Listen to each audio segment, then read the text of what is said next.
Welcome back guys. तो स्वागत है आपको अपने यूट्यूब चैनल अरिस्टोटल बायोलॉजी में। जैसे कि आप सबको पता ही है कि अब आपकी क्लासेस चलने ही वाली हैं, तो क्यों ना फिर हम भी अपनी सीरीज़ स्टार्ट करें। तो चलिए फिर थर्ड सेमेस्टर के लिए बात करते हैं। आज के टॉपिक करैक्टर डिस्प्लेसमेंट में। Character displacement, what is character displacement? जैसे कि आपको टर्म से ही पता लग रहा है, करैक्टर डिस्प्लेसमेंट किसी वजह से अपने ही करैक्टर को थोड़ा चेंज कर लेना, वही क्या होता है आपका character displacement.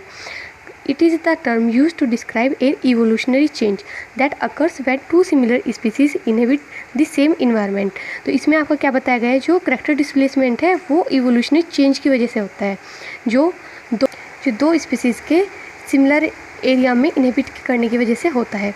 Under such conditions natural selection favours A divergence in the characters morphology, ecology, behaviour और फिजियोलॉजी ऑफ द ऑर्गेनिज्म। तो इसमें जो डिस्प्लेसमेंट होता है, जो करेक्टर में जो डिस्प्लेसमेंट होता है वो करेक्टर मोर्फोलॉजी भी होता है, इकोलॉजिकल भी हो सकता है, बिहेवियर भी हो सकते हैं किसी भी ऑर्गेनिज्म के। तो करेक्टर डिस्प्लेसमेंट में बस ये है कि जो करेक्टर डिस्प्लेसमेंट होता है वो सिमिलर स्पीसीज़ के इंडिविजुअल्स के बीच में होता है। इसमें क्या होता है, टू सिमिलर स्पीसीज़ होती हैं जो सेम इन्वायरमेंट में रहते हैं, जिस वजह से जो उनका हैबिटेट है वो एक दूसरे से ओवरलैप करने लगता है। तो उस ओवरलैप, उस कंपटीशन से बचने के लिए करेक्टर डिस्प्लेसमेंट शो किया जाता है। As you can see here in this picture, इसमें यह बताया गया है कि जो करेक्टर डिस्प्लेसमेंट है आपका, इसमें जो गैलापागोस फिंचेस थी, इनमें क्या हुआ थी, तो वो एक लेकिन अलग अलग इन्वायरमेंट, लेकिन उनमें करेक्टर डिस्प्लेसमेंट शो किया गया। क्यों? क्योंकि उनके बीच में कंपटीशन को एस्केप करने के लिए, कंपटीशन को अवॉइड करने के लिए उन्होंने करेक्टर डिस्प्लेसमेंट शो किया। जैसे कुछ स्पीसीज़ सीड पे फीड करने लगी, कुछ अदर पे और कुछ अदर पे, इसी तरीके से उन्होंने अपना रिसोर्स ही चेंज कर लिया। तो इसी की वजह से उनकी जो बीक थी उनकी भी स्ट्रक्चर शेप में भी चेंज होने लगा। तो यही क्या था आपका character displacement. Character displacement was first explain by William L Brown and E.O. Wilson in 1956। तो जो करेक्टर डिस्प्लेसमेंट टर्म दी गई थी वो ब्राउन और विल्सन ने दी थी 1956 में। This is a short term effect of competition. ये एक शॉर्ट टर्म इफेक्ट होता है किसका? कंपटीशन का।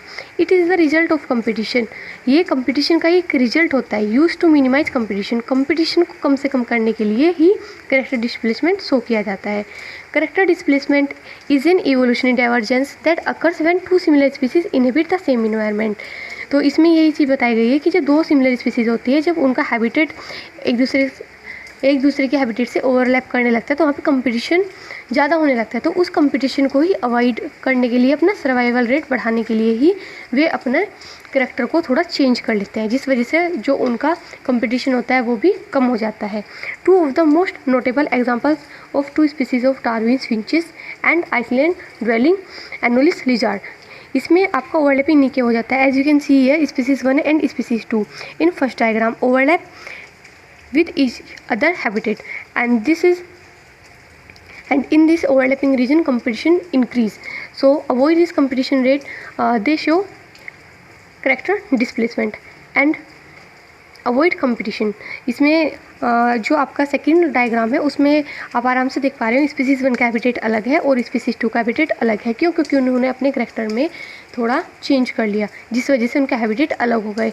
और फर्स्ट में आपको क्या दिखाया गया है, स्पीसीज़ 1 और स्पीसीज़ 2 उनमें ओवरलैपिंग नीच बहुत ज़्यादा हो गया, जिस वजह से वहाँ पे कंपटीशन हाई था। तो कंपटीशन को ही अवॉइड करने के लिए उन्होंने करैक्टर डिस्प्लेसमेंट शो किया। One of the species changes their character to reduce competition and hence coexist together. और कंपटीशन को अवॉइड करने के बाद, अपने हैबिटेट सेपरेट करने के बाद में वो आराम से एक साथ रह सकती है। तो यही आपका क्या होता है, करैक्टर डिस्प्लेसमेंट होता है। Next term is resource partitioning.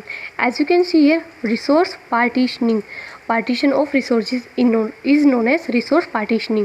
In this, when species divide a niche to avoid competition for resources, जब स्पीसीज डिवाइड करती है अपनी नीच को कंपटीशन को अवॉइड करने के लिए, तब ये शो होता है। It is called resource partitioning. यही क्या होता है, रिसोर्स पार्टीशनिंग होता है। Sometimes the competition is between species called inter specific. जब ये टू डिफरेंट स्पीसीज़ के बीच में होता है तब वहाँ पे क्या होता है, इंटर स्पेसिफिक कंपटीशन होता है। लेकिन अगर ये सेम स्पीसीज़ के इंडिविजुअल्स के बीच में हो तब वहाँ पे इसको क्या कहा जाता है, interspecific competition. As you can see here, this is yellow rumped warbler and this bee is bay-breasted warbler. and here there are 5 types warbler. As you can see here, the color brown and green. The brown color indicates that the yellow rumped warbler feed on this region, and second, wave-breasted warbler feed on middle part of the tree. तो ऐसे करके इन्होंने अपने resource का partition कर लिया.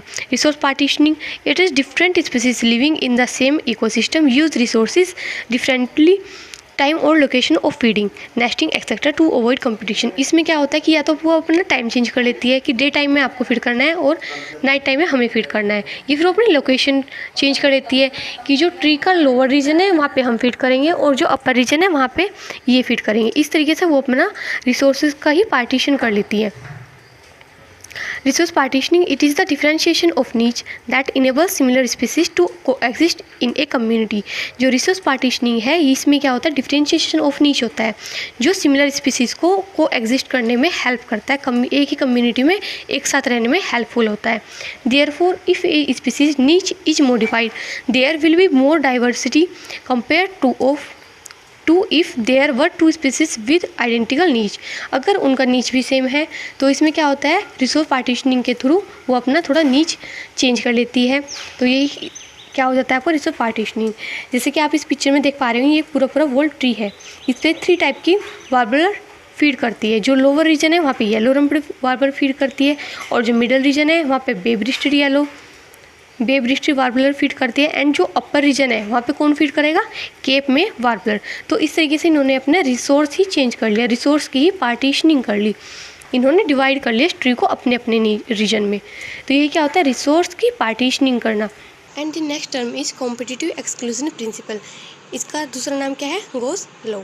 तो इसमें क्या होता है, it says that two species can't occupy the same ecological niche. According to this rule, जो 2 species है वो एक साथ एक इकोलॉजिकल नीच में नहीं रह सकती. यही क्या होता है, हमारा कॉम्पिटिटिव एक्सक्लूजन प्रिंसिपल होता है. And it is directly proportional to character displacement, और ये करेक्टर डिस्प्लेसमेंट के डायरेक्टली प्रोपोर्शनल होता है. तो as you can see here in this picture, this is world tree is fundamental niche and it is divided into 3 colour, the lower blue, middle red, and uppermost indicated by yellow color. The blue color indicates that blue bird feed on this region, and in middle part red bird, and the uppermost yellow part, this is for yellow bird.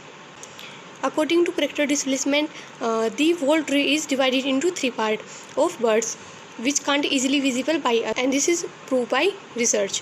तो यही आपका क्या है, character displacement और competitive exclusion principle है. I hope guys कि आपको video समझ में आई होगी और ये टॉपिक भी आपको समझ में आ गए होंगे. तो चलिए फिर बात करते हैं अगली वीडियो में, नेक्स्ट टॉपिक के साथ मिलते हैं.